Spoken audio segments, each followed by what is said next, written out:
Hello everyone. 26ನೆಯ ಪ್ರಶ್ನೆಯನ್ನ ಗಮನಿಸಿ ಮಕ್ಕಳೇ. ಬಾಹ್ಯ ಬಿಂದುವಿನಿಂದ ವೃತ್ತಕ್ಕೆ ಎಳೆದ ಸ್ಪರ್ಶಕಗಳ ಉದ್ದ ಸಮನ ಎಂದು ಸಾಧಿಸಿ. ಸೊ ಇಲ್ಲಿ ವೃತ್ತಕ್ಕೆ ಬಾಹ್ಯ ಬಿಂದು ಪಿ ನಿಂದ ಎಳೆದ ಸ್ಪರ್ಶಕ, ಇವುಗಳ ಉದ್ದಗಳು ಸಮನಾಗಿರುತ್ತೆ ಅಂತ ಹೇಳ್ಬೇಕು ಮಕ್ಕಳೇ. ಓಕೆ, ಸೊ ಡಯಾಗ್ರಾಮ್ ಅನ್ನು ಅಬ್ಸರ್ವ್ ಮಾಡಿ. ಸೊ ಇಲ್ಲಿ ದತ್ತ ಏನು, ಪಿ ಕ್ಯೂ ಮತ್ತು ಪಿ ಆರ್ ಏನು ಹೇಳಿ ಮಕ್ಕಳೇ. ಬಾಹ್ಯ ಬಿಂದು ಪಿ ನಿಂದ ಓ ವೃತ್ತ ಕೇಂದ್ರವಾಗಿರುವ ವೃತ್ತಕ್ಕೆ ಎಳೆದ ಸ್ಪರ್ಶಕಗಳಾಗಿದೆ. ಸೊ ಇಲ್ಲಿ ಸಾಧನೀಯ. ಸೊ ನಾವೇನ್ ಮಾಡ್ಬೇಕಾಗಿದೆ, ಸೊ ಇಲ್ಲಿ ಪ್ರೂಫ್ ಏನ್ ಹೇಳಿ, P Q is equal to P R ಅಂತ ಹೇಳ್ಬೇಕು.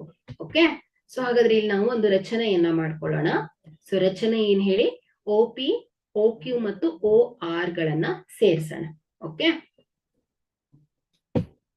ಸೊ ಇಲ್ಲಿ ನಾವು ಓ ಪಿ, ಓ ಆರ್ ಮತ್ತು ಓ ಕ್ಯೂ ಗಳನ್ನ ಸೇರಿಸಿದ್ದೇವೆ. ಸೊ ಈಗ ಸಾಧನೆ. ಸೊ ತ್ರಿಭುಜ ಓ ಕ್ಯೂ ಪಿ ಮತ್ತು ತ್ರಿಭುಜ ಓ ಆರ್ ಪಿ ಗಳಲ್ಲಿ ಓ ಕ್ಯೂ ಮತ್ತು ಓ ಆರ್ ಈಕ್ವಲ್ ಮಕ್ಕಳ. ಯಾಕಂದ್ರೆ ಓ ಆರ್ ಮತ್ತು ಓ ಕ್ಯೂ ಏನ್ ಹೇಳಿ ಒಂದೇ ವೃತ್ತದ ತ್ರಿಜ್ಯಗಳು. ಸೊ ಹಾಗಾಗಿ ಓ ಆರ್ ಎಷ್ಟು ಅಳತೆ ಇರುತ್ತೋ ಓ ಕ್ಯೂ ಕೂಡ ಅಷ್ಟೇ ಇರುತ್ತೆ. ಅದೇ ರೀತಿಯಾಗಿ O P equal to O P, ಯಾಕಂದ್ರೆ ಓ ಆರ್ ಪಿ ಯಲ್ಲಿ ಓ ಪಿ ಬಾಹು, ಓ ಕ್ಯೂ ಪಿ ತ್ರಿಭುಜದಲ್ಲಿ ಓ ಪಿ ಬಾಹು ಈಕ್ವಲ್, ಯಾಕಂದ್ರೆ ಎರಡೂ ತ್ರಿಭುಜದಲ್ಲಿರುವ ಸಾಮಾನ್ಯ ಬಾಹು. ಸೊ ಅದೇ ರೀತಿಯಾಗಿ ಓ ಆರ್ ಪಿ ಕೋನ ಈಕ್ವಲ್ ಟು ಏನ್ ಹೇಳಿ, ಓ ಕ್ಯೂ ಪಿ ಕೋನಕ್ಕೆ ಸಮನಾಗಿರುತ್ತೆ. ಸೊ ಇದು 90 ಡಿಗ್ರಿನೇ ಆಗಿರುತ್ತೆ. ಯಾಕಂದ್ರೆ ಪ್ರಮೇಯ 10.1 ಗೊತ್ತಿರುವಂತಹ ಅಂಶ ಏನ್ ಹೇಳಿ, ವೃತ್ತದ ಮೇಲಿನ ಯಾವುದೇ ಬಿಂದುವಿನಲ್ಲಿ ಎಳೆದ ಸ್ಪರ್ಶಕ ಏನಾಗ್ತಾ ಇದೆ ಮಕ್ಕಳೇ, ಸ್ಪರ್ಶ ಬಿಂದುವಿನಲ್ಲಿ ಎಳೆದ ತ್ರಿಜ್ಯಕ್ಕೆ ಲಂಬವಾಗಿರತ್ತೆ. ಸೊ ಇದನ್ನ 10.1 ನೋಡಿದೀರಾ. ಸೊ ಹಾಗಾಗಿ ಇದು ಲಂಬವಾಗಿರತ್ತೆ ಅಂದ್ರೆ ಈ ಕೋನದ ಅಳತೆ ಎಷ್ಟಿರತ್ತೆ ಮಕ್ಕಳೇ, ಯಾವಾಗಲೂ 90 ಡಿಗ್ರಿನೇ ಆಗಿರುತ್ತೆ. ಸೊ ಹಾಗಾಗಿ ಕೋನ ಕ್ಯೂ ಮತ್ತು ಕೋನ ಆರ್ ಗಳು ಈಕ್ವಲ್ ಇದೆ.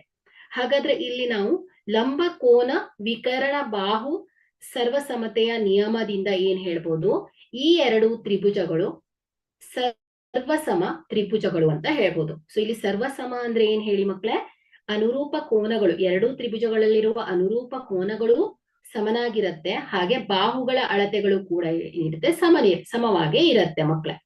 ಸೊ ಹಾಗಾದ್ರೆ ಇಲ್ಲಿ ಸಮರೂಪ ತ್ರಿಭುಜದ ಅನುರೂಪ ಬಾಹುಗಳು. ಸೊ ಈ ಅಂಶದಿಂದ ಪಿ ಕ್ಯೂ ಕೂಡ ಏನಾಗುತ್ತೆ ಹೇಳಿ, ಪಿ ಕ್ಯೂ ಬಾಹು ಕೂಡ ಏನಾಗುತ್ತೆ ಹೇಳಿ, ಪಿ ಆರ್ ಬಾಹುವಿಗೆ ಸಮನ ಆಯ್ತು. ಸೊ ಇಲ್ಲಿ P Q equal to P R ಅಂದ್ರೆ ಏನಾಯ್ತು ಮಕ್ಕಳೇ, ಸೊ ಈ ಬಾಹ್ಯ ಬಿಂದುವಿನಿಂದ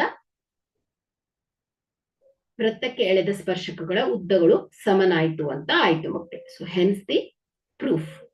ಓಕೆ, ಥ್ಯಾಂಕ್ ಯು.